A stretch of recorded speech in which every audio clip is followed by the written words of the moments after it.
This is Rob, and today I want to talk about a little bit about color and what you can do with color. And this is part of the new series we discussed on planning your own quilts.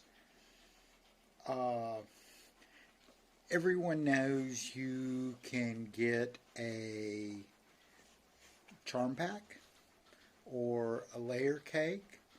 This is 5-inch squares. Layer cake are 10-inch, or a jelly roll, which is a combination of all the lines, the colors in a specific line.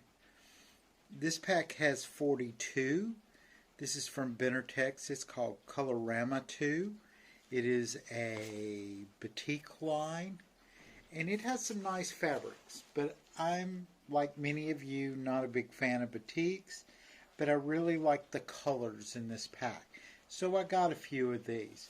But then we have also from Benartex a line called Shadow Blush, which is one of Benartex's 2 blender lines. And there are 100 blended colors in this line. And this is a charm pack with 100 squares, one of each of every of the 100 colors. So if you use this, you never have a repeating color if you can do it with one charm pack. And this is 42 squares, this is 100. Then you have another line from Benartex, but every major fabric company has their line. This is called Fossil Fern. And there are also 100 fabrics in the Fossil Fern, but the jelly rolls are divided up into 2 lines. There's 50 of each. There's light and darks. And they're fun because they have like a fossil ferny imprint in the background, which makes them beautiful. I have the fabric cards for these. So this is the fabric card for Shadow Blush, and it's quite big, but it has all the colors for you, all 100 colors. Let me see if I can make this zoom out. There we go. Come on. Nope, it won't let me zoom out. So, but you can see the colors. So we'll fold this. It's always fun to fold these because they do. And here we have the others.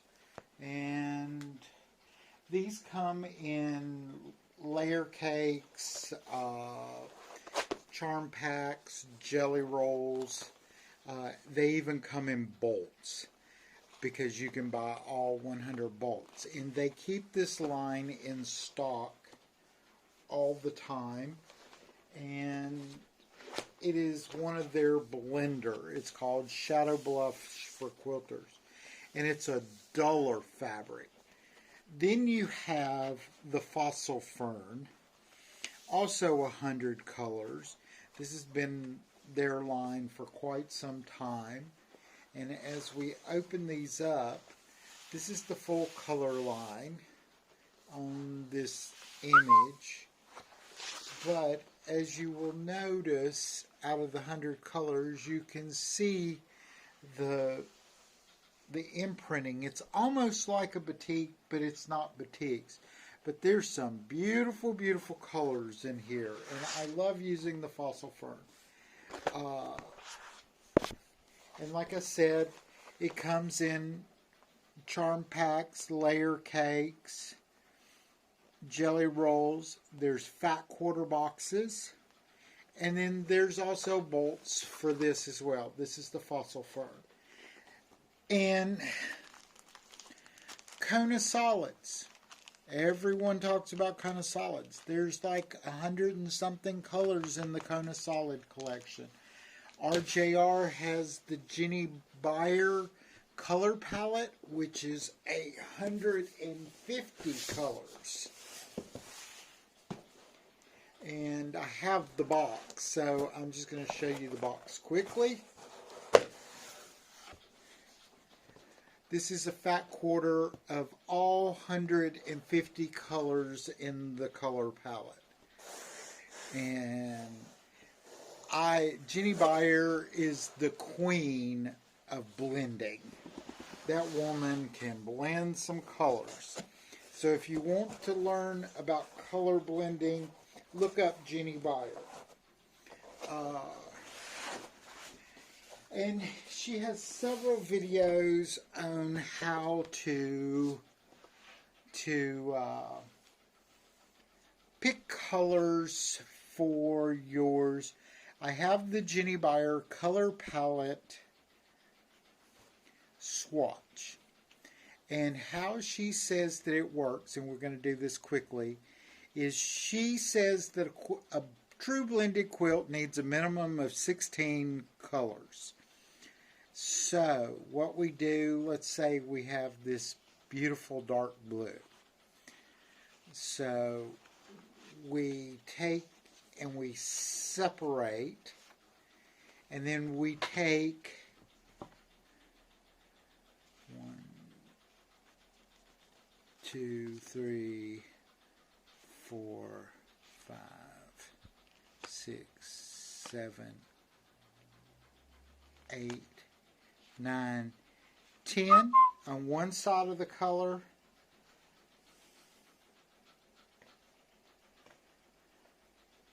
And you can do more if you want. Okay. Oh, that's the back. Sorry. 1. And don't even look at 3, 4, 5, 6, 7, 8, 9, 10. So we'll pull these up. And we have these. So we have 21 fabrics. So what we're going to do is fan these fabrics out for you to see. And there should be complementary, contrasting, everything in there to make a blended quilt.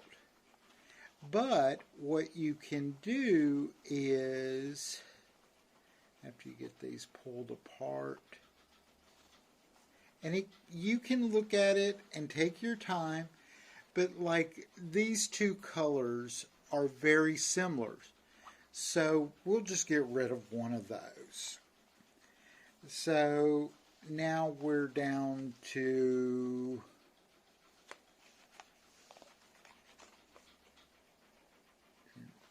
20 fabrics, and you'll go through here and you'll pick.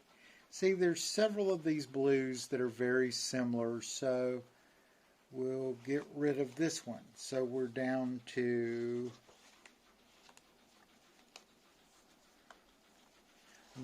19, and you keep going through. Like here's 2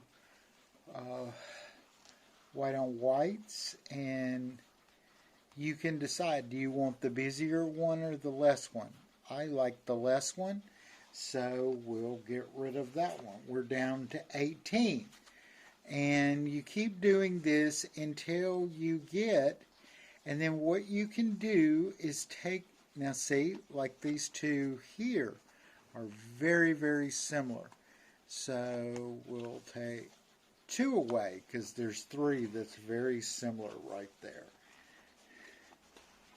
And so now we're pretty down to our 16 for a truly blended quilt. And you'll notice there's blues, there's greens, there's blue-greens, there's a little red, There's a light, there's darks, there's mediums, and if you put these together in your fabric, then you'll have most likely a beautiful, beautiful quilt done.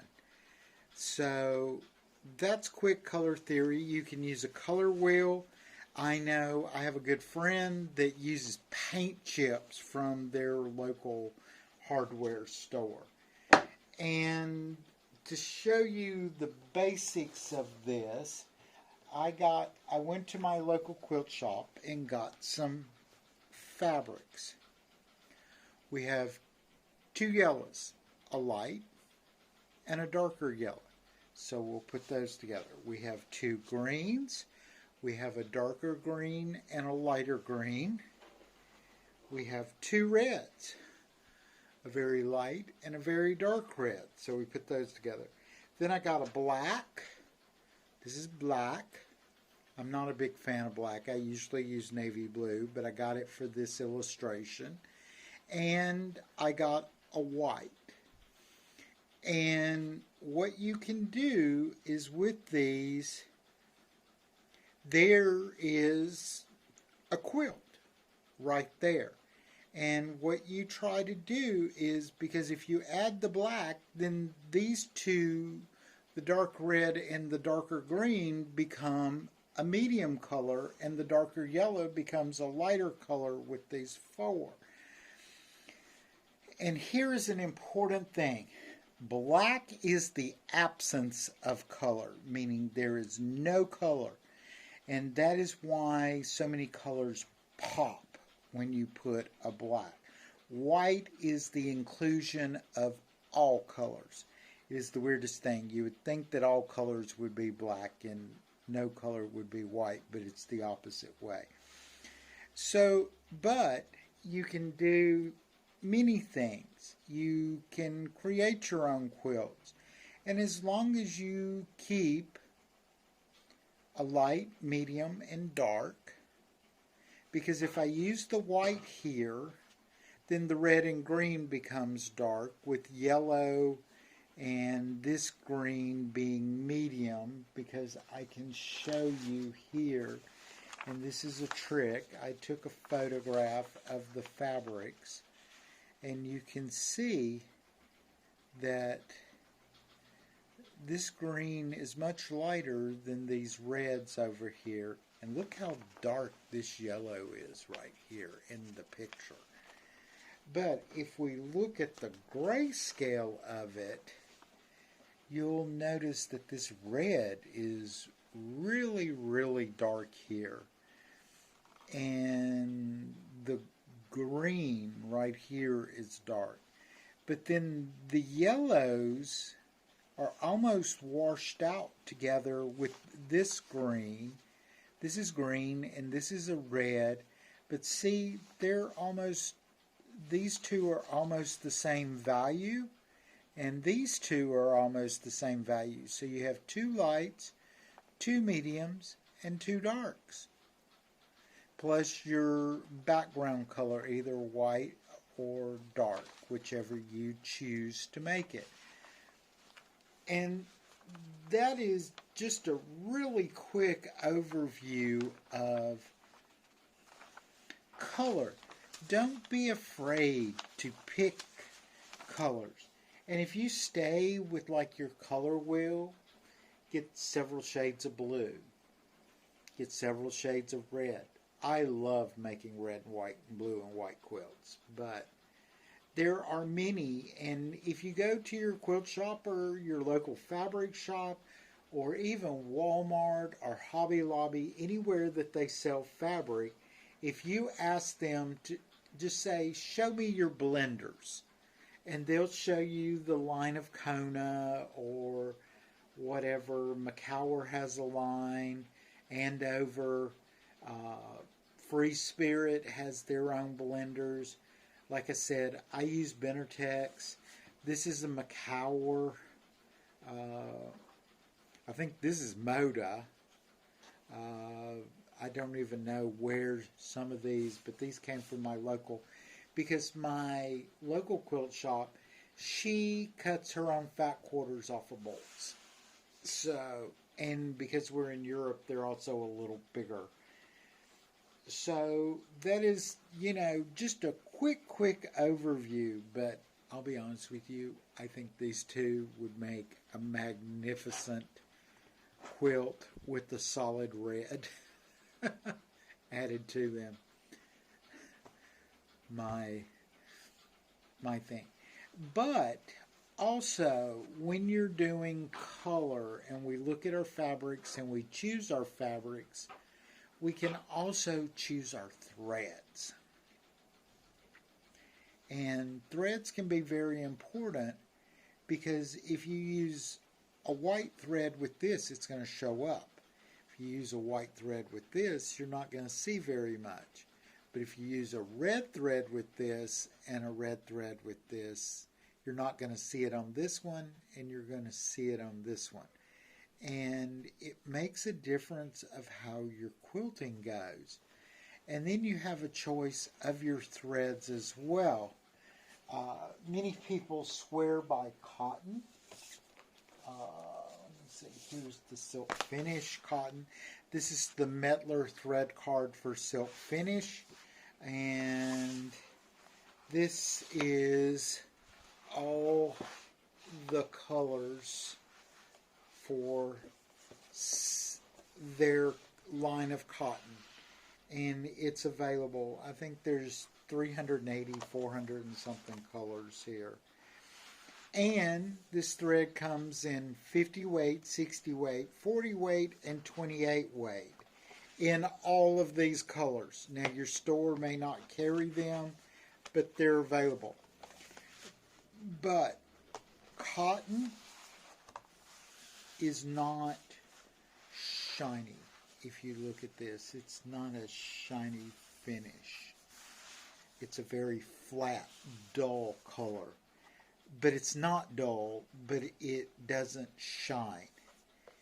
Then we also have a line from Mettler called Seralon. And back to the silk finish, this can be Orfil. Orfil has less colors than Mettler. It can be Superior, King Tut. I mean, everybody has a line of cotton thread. This is called Seralon. In the U.S., it's called Metroshene. And this is a core spun polyester.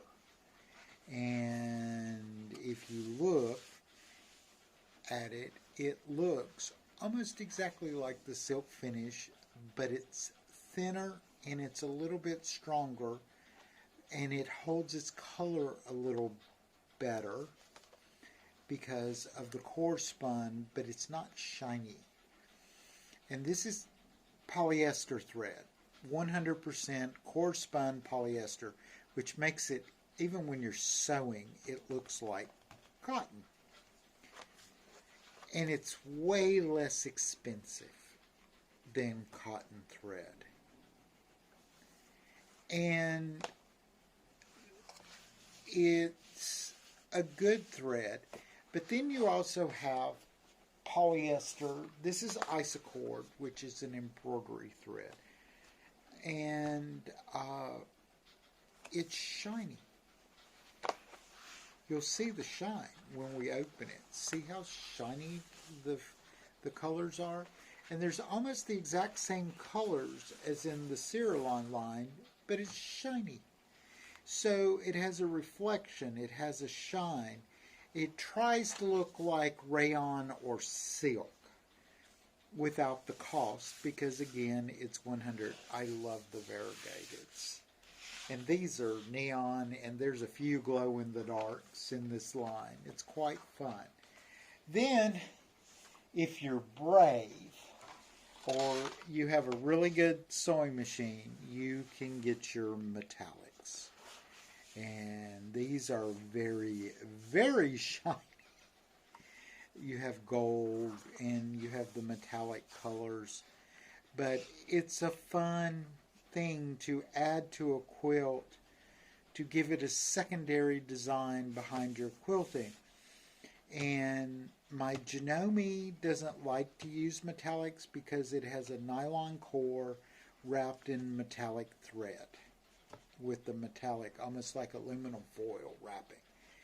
And my Janome doesn't like metallic threads. It will use it if you set it up properly and do all the things that are required, but it really doesn't like it. My Bernina, I have no problems, but it's also not fun because it uses traditional tension. My Pfaff has an option called Active Stitch, which is thread proportioning. And what it does is when the stitch says it needs 2 millimeters of thread, it actually spools out 2 millimeters to the needle. And so it doesn't put as much tension on the thread. So it sews metallics absolutely beautiful. And I'm sorry, I thought this was the metallic, and it's not. This is the Polysheen multi-card. But you get the point with the metallics. I have a thread card somewhere, and I thought this was the metallic one. But this is the Isacord. In the consumer line, it's called Polysheen. In the industrial line, it's called Isacord. Polysheen has smaller spools. Isacord has bigger spool cones. But the numbers and everything are the same. So if you see Polysheen or Isacord, they're interchangeable. And I'm sorry, because I was like looking and I'm like, this is not, but like I was saying, my Pfaff likes metallic. My Pfaff likes any thread known to man. But we go back to the Seralon. This is Gutermann's Sew All. This is Hobby Lobby's Sewology polyester. Every thread company, Coates and Clark. Coates and Clark makes wonderful cotton thread. They make a lot. Gutermann has decent thread. I don't like it like I used to. I had a Viking, a Husqvarna Viking, and it hated everything Gutermann. And I don't even know how it knew, but you put a spool of Sulky or a spool of Sewology or their cotton, and it would have all kinds of tension issues. It would make the weirdest noises. And if that happens, find another thread. If Hobby Lobby Sewology works for you, then use it. If Orfil works for you, use it. There's nothing wrong. There is a lot of good thread.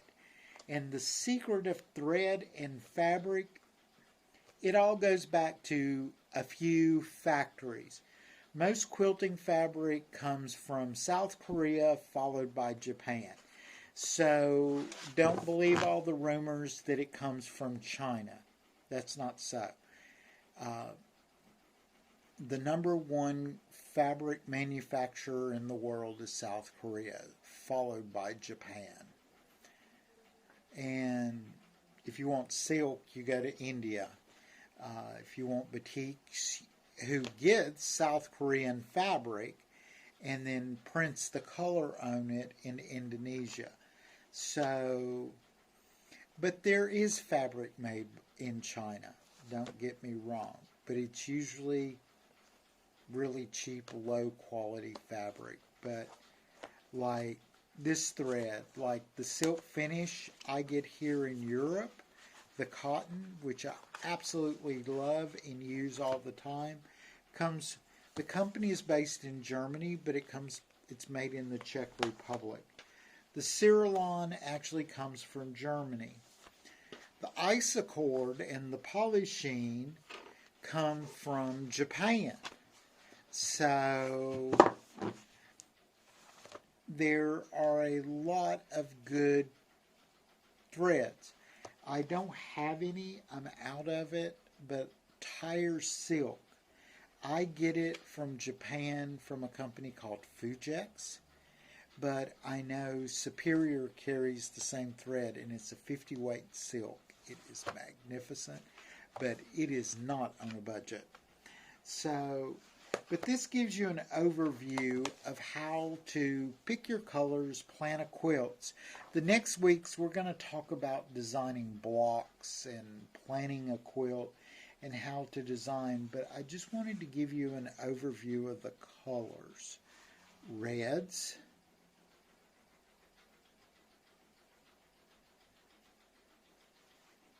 greens,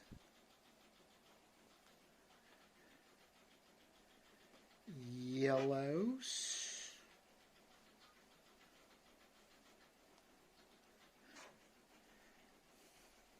black for background, which will make things pop out, your colors be more bold, or white, which will make your colors be more subdued. And you can always use a color wheel. Just print one off. Your colors don't have to be fancy. You don't have to have like burgundies or wines or that. You want red. You want blue. And you want different shades of them. If they so happen to be burgundy or wine, then that is dark red. Yellows, greens, orange, purple. Keep it simple. Many people try to make quilting difficult. Quilting is not difficult. It's repetitive and time consuming. So here we go. And this is a basic overview of picking fabric and the first step of planning a quilt.